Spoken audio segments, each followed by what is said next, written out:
এটি কোনো জাদু নয়, এটি একটি ছোট বৈজ্ঞানিক পরীক্ষা।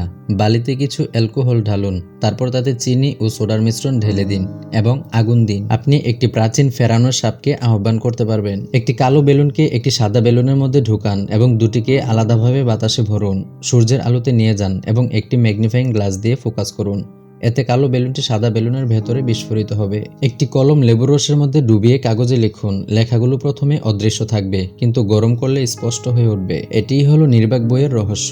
একটি বোতল পানি দিয়ে পূর্ণ করুন, বোতলের মুখ টয়লেট পেপার দিয়ে ঢেকে দিন এবং একটি জাদুকরী দৃশ্য দেখতে পাবেন। একটি পাতলা টয়লেট পেপার বোতলের মুখ সিল করতে সক্ষম।